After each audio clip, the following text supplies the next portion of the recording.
morning, good afternoon, good evening.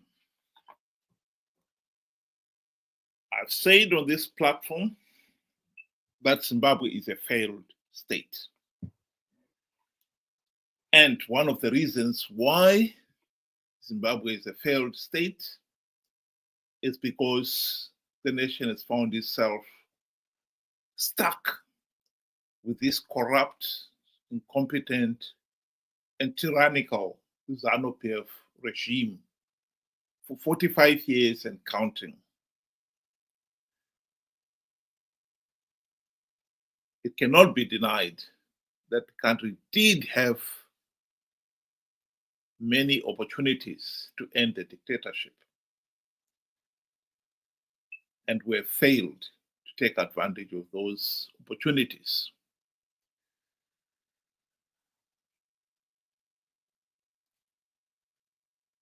When you are in a position we are in, you're in trouble. And you have had opportunities to end your own suffering, and they failed to take advantage of those opportunities.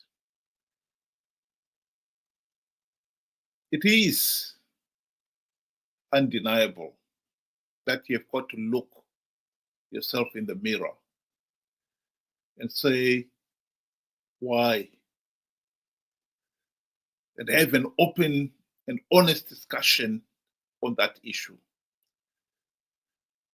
So tonight, and I'm sure we'll be carrying on with this discussion for a number of sessions to come, we want to answer the question, what would you call someone who persistently participate in flawed elections,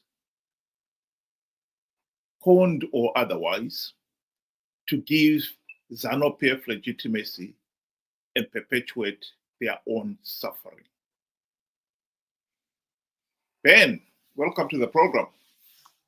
Good day to you and good day to all viewers. Thank you for joining us. You know, in the case of Zimbabwe and Zimbabweans, I look at it, we are in a sad place, and it shows. I mean, our people have become desperate. You know, we will go to any lengths, even grabbing straws, and try to pull ourselves out of this mess or this hellhole we are in. You know, it's a very, very dark and lonely space that we are in, and unfortunately some people have actually realized that the people of Zimbabwe are for the taking. You can easily manipulate them, con them, have them, believe in that false hope, that straw I was talking about, and they will reach out. This is why, for me, is part of the reason. It's not the whole reason, but it's part of the reason. Our desperation is visible and is evident to those that can manipulate us, and we will gladly follow. This is one of the problems that we are facing.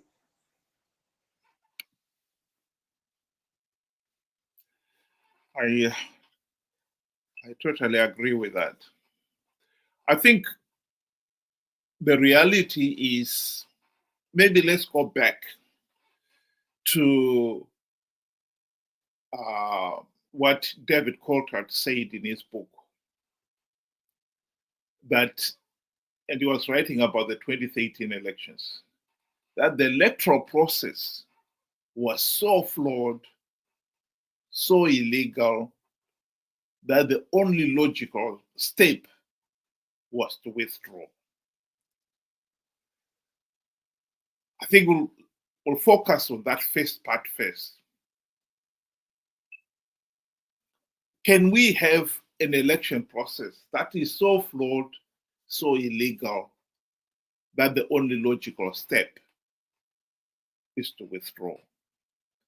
And the answer is, of course, yes. We've seen this happen in Zimbabwe's elections. I've got here a video clip of the election process in 2013 that David Coulthard was talking about. This is a video clip of the election day itself. And it is in Harare, and Tendai Biti was the one contesting as an opposition candidate in this particular constituency. Let's just listen to it.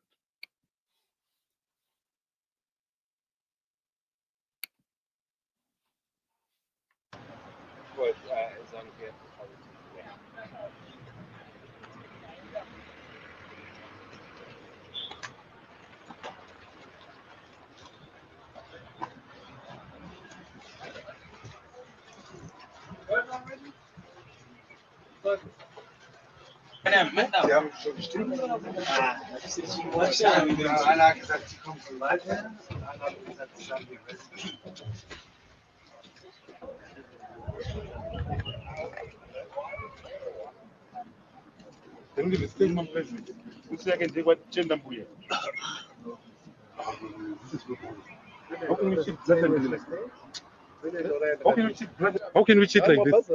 There are some buses which are here. Two buses there. One sits in Mount Pleasant. One sits. I think we shouldn't allow this. Officer, we don't want to be accused of disruptiveness, but this is not on. We can't allow this. Ask anyone who's clean show van. Ask this one, where does he stay in Mount Pleasant? I will pay to my senior at Mount Pleasant. All right, I'm going there. Yeah. But you can see he's reading about it. Yeah, but I will take note of it. Yeah, we but can't. you don't take note of them. Stop around. That's why Stop. I'm Yeah, stop around. Because this is not on, that we can have this blatant cheating. From the raw areas, yes. Yeah. Taken to think. And then posting as officers. They've been passed by those buses, as you can see. As one of them, a single address in Mount Pleasant. Just one. You need a bus to come from Morris Depot. Morris Depot is just across the road. You need a bus to come from Morris Depot. but their sleeves retain Mount Pleasant. So why were they carrying with buses? Just take a sample of 5. Go to the voters room with the sleeves. You find them not in the voters room. They're not in the voters' room. But their sleeves are retain Mount Pleasant, so we don't have the powers to. When you are recruited, you have to shave your head into the police. So they are. You think they are in the police in a They're role? not genuine. Not genuine. Those fake ones that like creating for special forces. Right. Militias. Militias. You can see from the cards that it's Fresh cards and so on. They are just taken from wherever and then they just shove them. That one, she's about 14 years old. 12 years. 16 years, young people. And they're confused now. Yeah.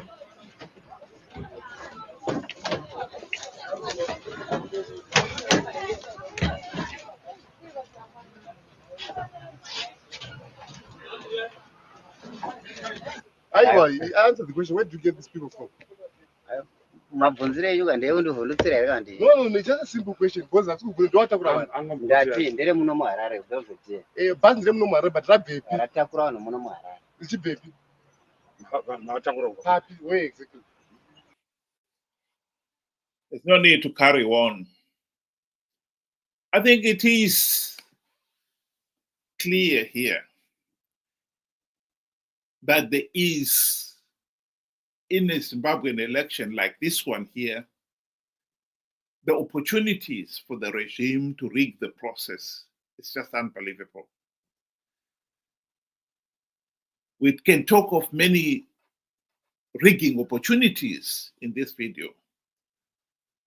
One of them is the voters who do not live in the constituency are being bussed in to vote in that constituency. They are not on the voters' roll, but they've got voter registration slips that says they come from that area. And we could see from the buses there that some of them came from Honde Valley. And yet this was voting in Mount Pleasant in Harare. And then we have some who are clearly not from the area, militia, clean shaven, but who were registered in that constituency. If the voters' roll was verified, all those problems will be picked up. Ben, this is tragic. Yeah, I mean, the evidence, it's not the lack of evidence that is the problem. If you were to ask maybe, BT, Quartet, to say, you said that the elections in Zimbabwe are so flawed, so illegal. The logical thing to do is to withdraw. I agree with you.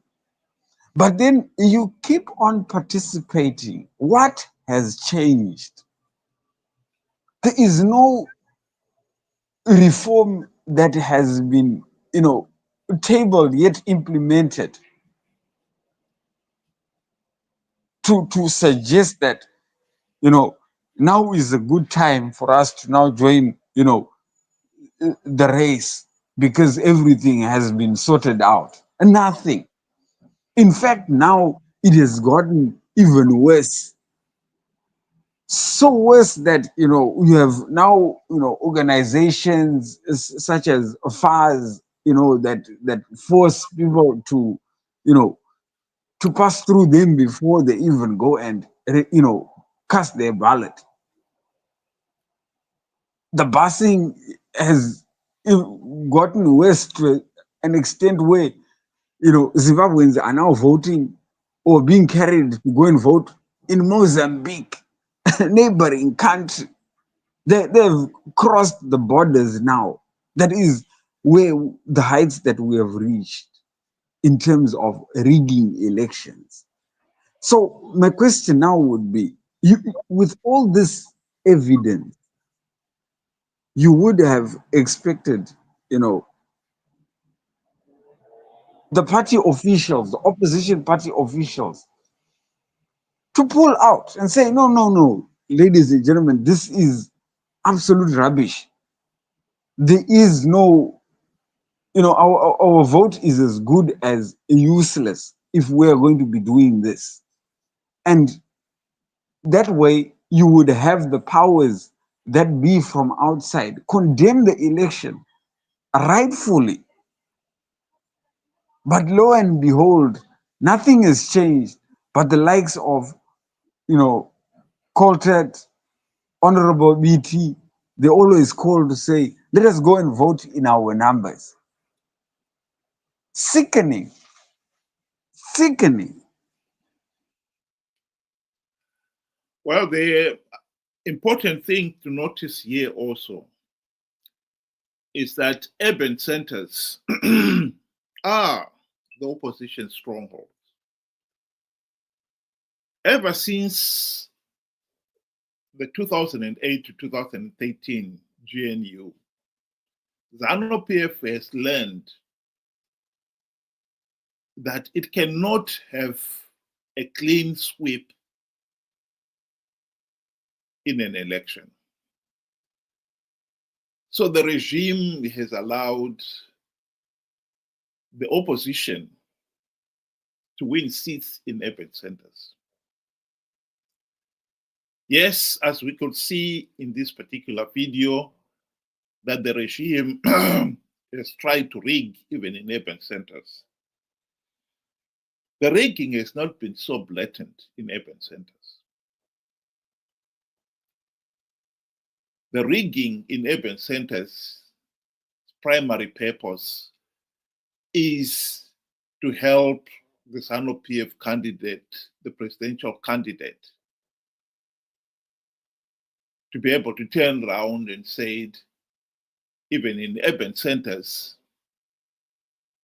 he or she has been able to win a number of votes.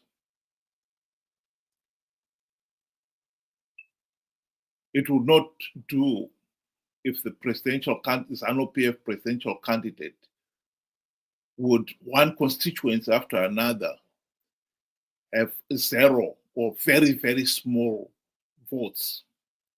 So the urban rigging has been meant primarily to make sure that the ZANU-PF presidential candidate collects a reasonable number of votes, even in the urban centers. Not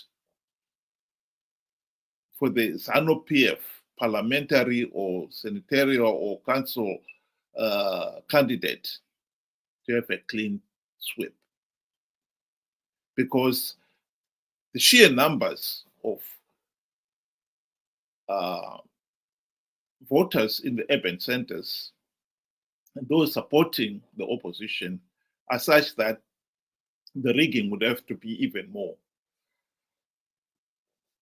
They will have to bus in these voters, bring in one constituency to another in such big numbers that it would be very difficult to hide it. So that is a point that must be emphasized. In the rural areas where the regime has got the opportunity to intimidate the voters, the regime has been able to keep winning in the rural areas. So the opposition here should understand that the urban centers, whatever they're seeing in urban centers, is the ears of the hippo, if you compare it to the blatant rigging by the regime in the rural areas. And here's the reason why you find opposition candidates like Tendai Biti and all the others, in fact, would rather contest in the urban constituencies than the rural. And this is part of the rigging that has got to be accepted. So if you are honest concerned about vote rigging, and you're in the opposition, you should not only be looking at the vote rigging in the urban centers. You should be looking at the rigging in the whole country. And yet, the opposition have consistently ignored the urban centers, the rural areas, and just concentrated on the urban centers. Ben.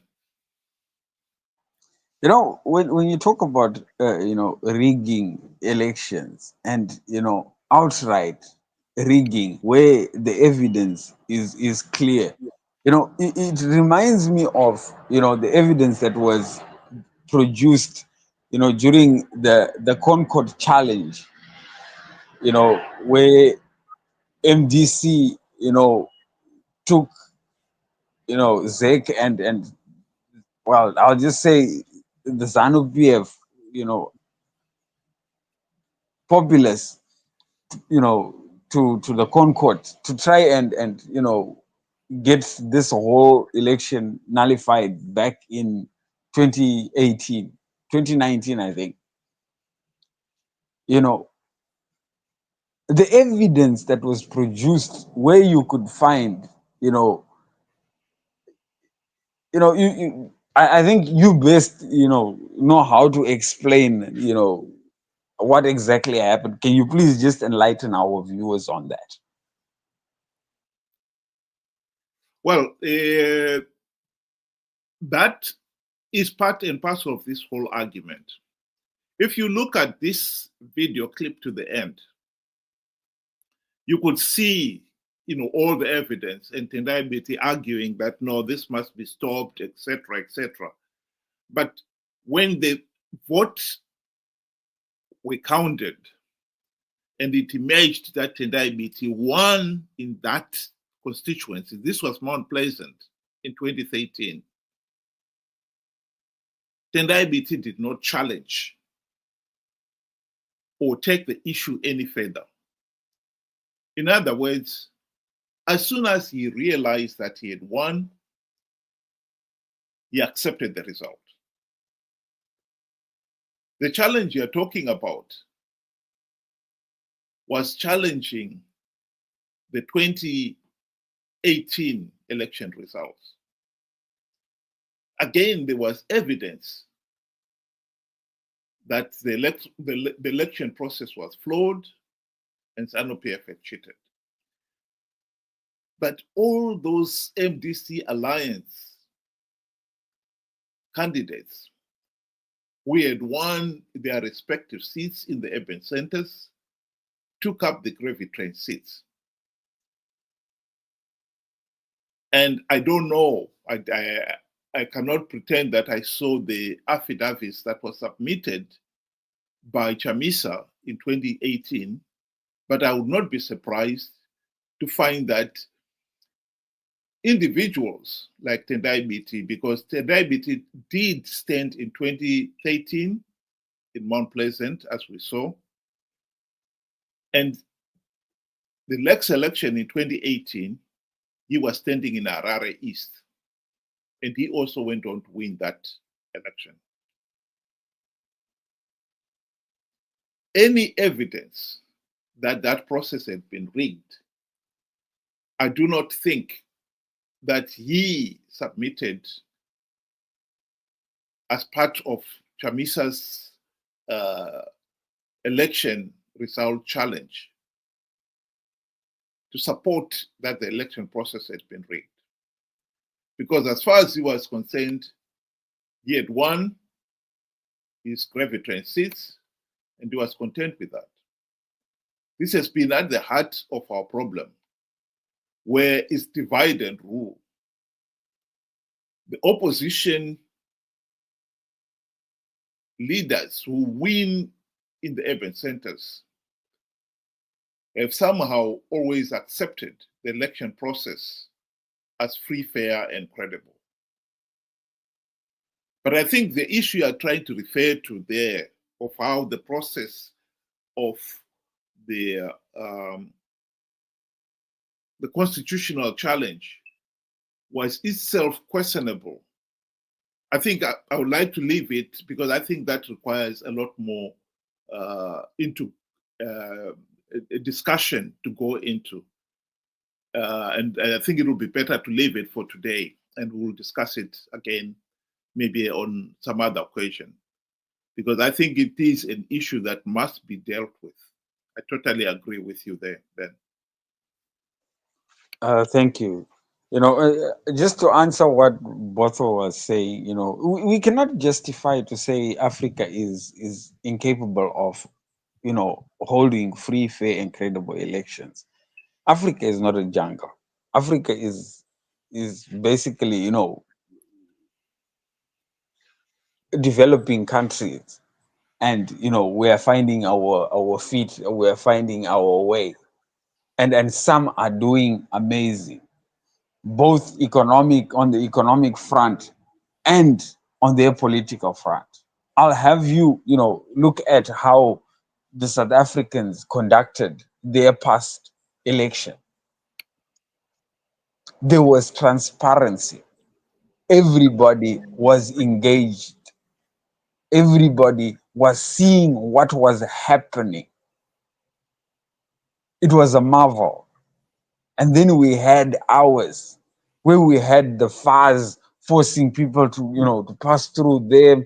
We had, all sorts of missing ballot papers coming in late, some having to sleep outside, and so you cannot then blanket everything and say Africa is a jungle. That's how we operate. No, no, no, no. There are countries. Botswana had their election. It ran smoothly.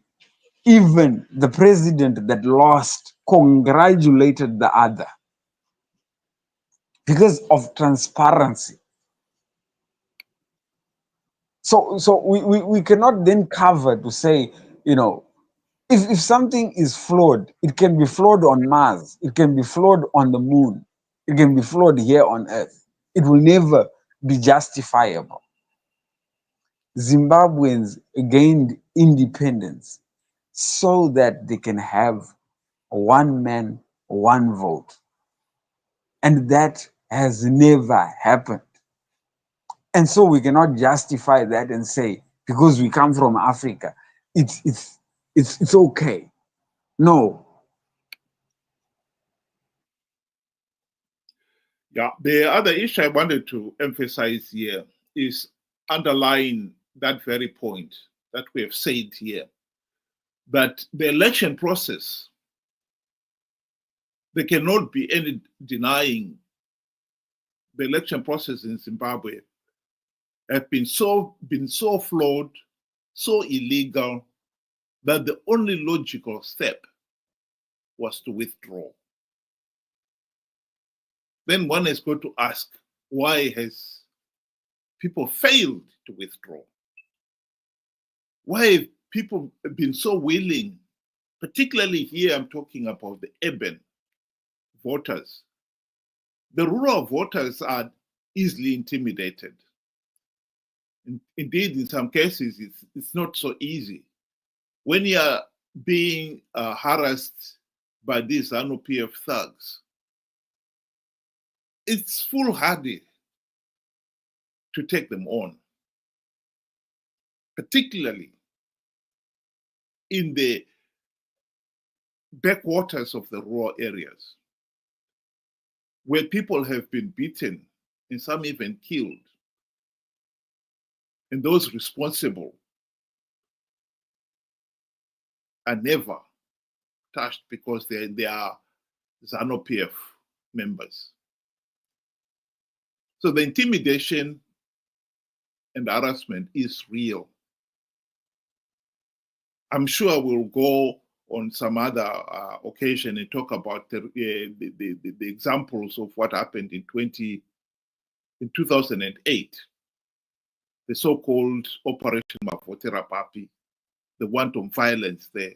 That was real. But to come back to the urban voters, the urban voters, there cannot be any doubt that the urban voters and those in the diaspora who have been supporting the opposition cannot deny that they do not know that the election process in Zimbabwe is so flawed, so illegal, that the only logical step is to withdraw. Why have they failed to do so?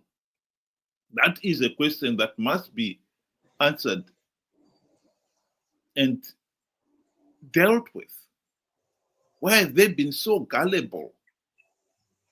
They are told that C would win big because I've plugged all the vote rigging loopholes. And yet we've just said the process is so flawed, so illegal. You don't even have a verified voters roll. We know that as much as the passing in of the voters has happened in 2013 has been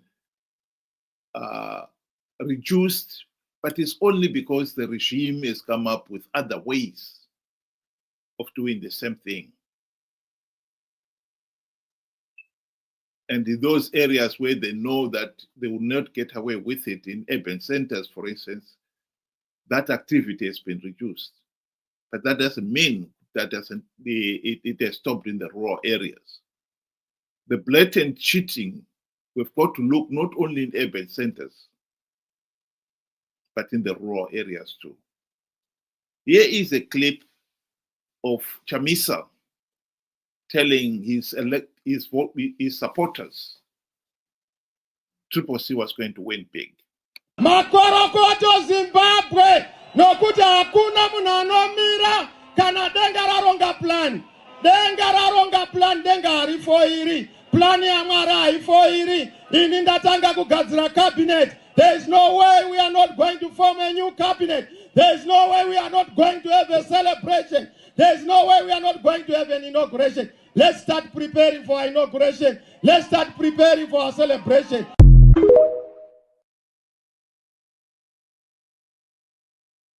The question, Ben, is why is it that the urban voters, particularly, have been so gullible to believe such blatant lies as Chamisa's? First of all, the best way to start, the explanation is to say, ZANU-PF has made it irresistible for the opposition to keep participating. What do I mean? ZANU-PF has dangled treats, goodies for those that participate and win. I'll give you an example. The $40,000, loan that is automatically given to the winning MPs. The 4x4 car worth $70,000. Traveling expenses, hotels. Right now they've actually been given a second car because the first one, it shouldn't be used much. It should be preserved. So they need two cars. So with these, treats, they have been lured to keep participating no matter what. It reminds me a few days ago when we were laughing to say, for the presidential candidates, there was Pollard. Pollard has its own treats, cars, and so forth, hotels. Besides, you also get paid for it. Imagine if the 2023 election, they hadn't raised the fee to 20,000. How many people would have queued up wanting to be presidential candidates? Thousands, just to be part of that Pollard and also get, the freebies. So, by conning, by enticing the opposition with this irresistible, wealth and seat at the table, it has made it easier because ZANU-PF knows that our people are gullible, our people are desperate, and our people support individuals rather than supporting what is being said as the best, way forward. So, by virtue that Chamisa is willing to participate, 2 million people are automatically drawn into the what? Into the pot. So, I think that is our weakest point to say, we then do not think for ourselves the moment our our candidate steps forward. Once Chamisa starts speaking, it becomes Chamisa chete chete. Whatever you say to say, no, guys, this is what is happening. You become, a Murakash. You have become the evil, but yet you are the one that is trying to stop people from perpetuating their own suffering. And here we are. They got what they wanted. And now you don't know what tomorrow holds. But lo and behold, come 2028 elections or towards 2028 elections, dengararonga futhi, you know, nothing can be stopped. And again, foolishly, the same people will believe you and will gladly follow on. That is our biggest problem, to say we as Zimbabweans now have failed to think and to reason for ourselves. To say, wait a minute, these guys have something to gain. What is you and me, you know, going to be gaining? What is it? What is in it for us at the end of the day? That is a very, very important question that we're supposed to be asking ourselves. But, you know, like, you know, rightfully you said, it's so easy.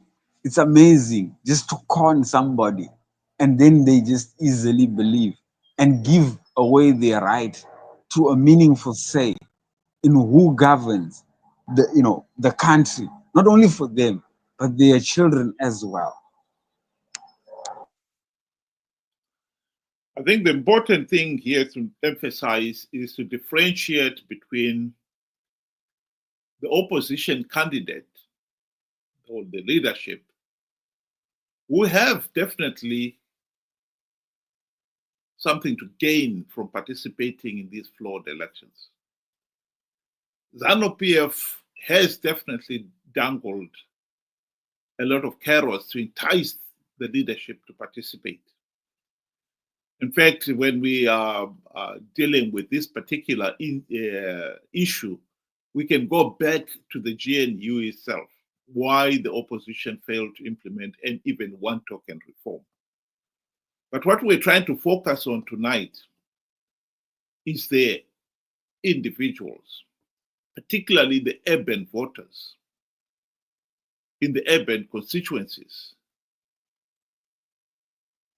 the Zimbabwean in the diaspora, who have become the support base of the opposition. Why is it that you have continued to support, and if you're in Zimbabwe, participate in flawed elections that are so flawed, so illegal? The logical step is to withdraw. That is something that to be deeply regretted, that we have been so gullible. We failed to think for ourselves.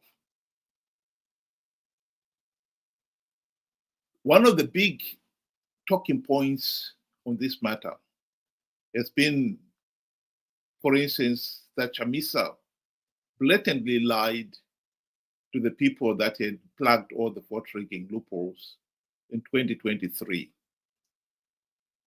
to entice people to participate. After the 2023 elections results started coming out, Chamisa was the first one to admit that ZANU-PF rigged the elections. Sadc and the AU confirmed that the elections were rigged. And yet when you talk to the urban voters, the nearly 2 million who voted for him, most of them do not want to admit that he lied. It beggars belief. You can't have it both ways.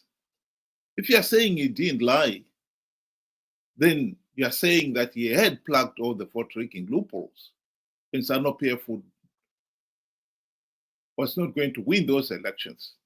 They'll try to rig, but they'll never win, because Chamisa was going to win big. He didn't. He had not plugged any of those vote rigging loopholes. And we've just said here that Chamisa and company have been participating in these elections out of greed.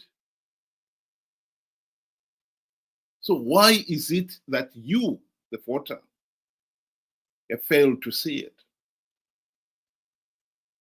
Particularly when you look at most of the urban voters, some of them have got at least O-level qualifications. And some of them even have university qualifications. And here you are. You're being conned again and again and again to participate in flawed elections, so flawed that the logical step to do is to withdraw. And you don't. Here is a video clip of a BBC reporter taking Chamisa to task on the issue of lying. Something that some of the voters out there, even today, with the benefit of hindsight, are refusing to accept that Chamisa lied about plugging the vote rigging loopholes. Ende patakasangana na Trump akatibvunza navakomana mari yamuri kuda kuti nyika ifambe imari. Serious questions were raised about your behaviour in Washington, D.C. You did see some senior people on Capitol Hill, some Congress people, but you also claimed that you'd seen Donald Trump. You claimed you had a conversation with him in which you said he asked you how much you needed to move the country forward. You told him $15 billion, and he said to you that he would provide the money if you won the election. That was not true, was it? Sangana na Trump akatibvunza navakomana mari yamuri kuda kuti nyika ifambe imari. It was not true that you'd seen Donald Trump and that Donald Trump indicated to you that he would provide, if you won the election, $15 billion. All those statements were said by other people, not what I said. Kasangana na Trump akatibvunza navakomana mari yamuri kuda kuti nyika ifambe imari. Well, no, because there is a video which shows you at a rally in January back home in Zimbabwe saying that Donald Trump had pretty much promised you $15 billion. To be clear, because some people in Zimbabwe are still confused, you're now telling me you did not meet Donald Trump. We did not.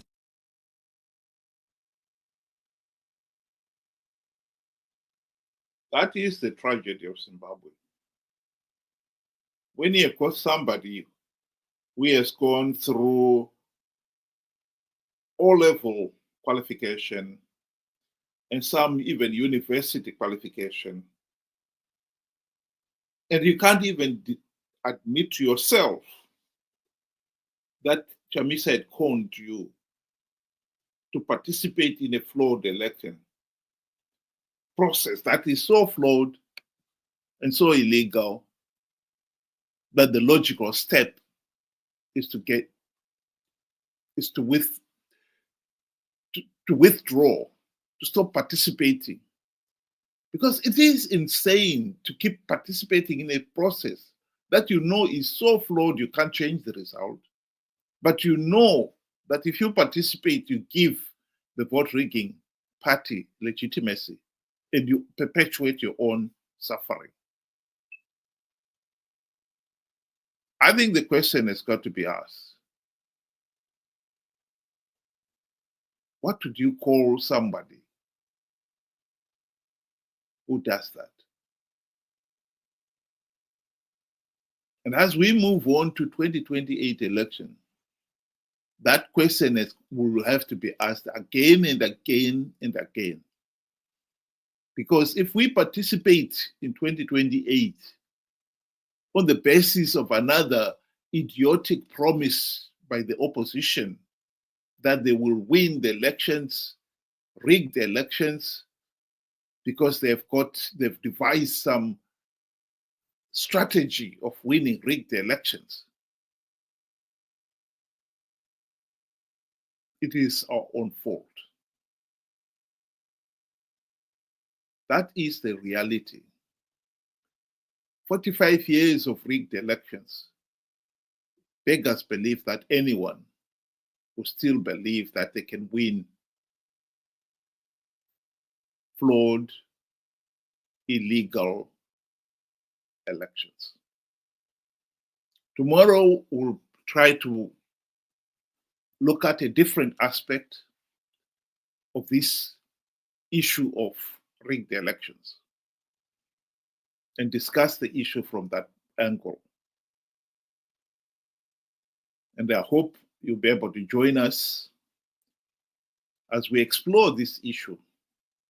And as we get nearer to 2028, the issue of elections will become more and more important and whether or not to participate will be a question that has got to be asked and discussed from all possible angles. And I hope you'll be able to join us for some of those sessions. Thank you very much. Ben, do you want to give your closing remarks? In closing, I would want to say, what makes us unique, or different from animals is our ability to think for ourselves, to comprehend, to analyze, But once we have given away that, we are no better than, animals themselves. I would also want to draw attention to one of our viewers, Edwin, that says we shall see Kuti, the 2023 elections. It's sad if we think along those lines. The 2023 elections are gone. The 2023 elections were deemed flawed, illegal. They did not even meet our constitution, our constitution, the standards of the international, community. So if you're going to say those are the elections that are going to make things better, how? They have just been condemned. They cannot be used. How do you, we need to start thinking for ourselves, not to run with something that has been told by somebody that wants us to keep participating. Who are you going to show that doesn't know that the elections were rigged? I think this is where our big problem is. Our failure to think for ourselves, to comprehend, to analyze, to say, hold on a minute, what is happening here? Before you make a decision. Your vote is very, very important. It defines the destiny of a country. And if you do not value it, it becomes meaningless. The whole democratic process becomes meaningless. And I hope we learn that, let's think for ourselves for a change. Hold on, what's going on? Thank you. Thank you very much, Ben. I think I'll just give the last say to Dr. Nevas Mumba, who was the chairperson of the Sadc election observer team, emphasizing this point of elections must be free, fair, and credible. Said to me, Mr. Vice President, go on behalf of Sadc, and all I expect from you is to help to give the Zimbabweans a free, fair, and credible election. Those are the only, he said it twice. I need nothing from you, Mr. Vice President, but free, fair, and credible election. You would have done your job.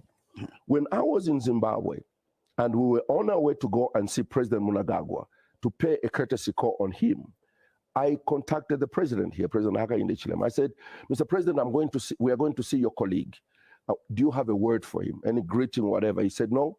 The only thing you tell my colleague is that let's go ahead and give the Zimbabweans a free, fair, and credible election. He repeated the same words. So there was one. So the most important thing here is that the millions of Zimbabweans in the urban centers who were not coerced from the evidence that we have on the ground participated in an election process that everyone judged was not free, fair, and credible. And this is not the first time that they participated. And this is not the first time they were told, if you participate, you give the process legitimacy. It beggars belief why somebody would keep on doing things, stupid things like that. Of course, it is insane. Of course, it is unforgivable that somebody would keep on participate in flawed elections on the basis of an idiotic lie that the opposition would win rigged elections. If you have gone through university, professional in your own right, and some upstarts con you to believe that the elections are going to be free, fair, and credible, and you keep believing the con men, I think it really speaks volumes of your own ability to think for yourself. Thank you very much. Like I said, tonight we're concentrating on that the elections can be rigged, they are flawed, and they are illegal, and why some people have continued to participate in such flawed processes regardless. Tomorrow we'll be tackling it from another slightly different angle, and I hope you'll be able to join us again, 7 o'clock UK time, 8 o'clock Zimbabwean time. Thank you very much, Ben, and good night, everybody.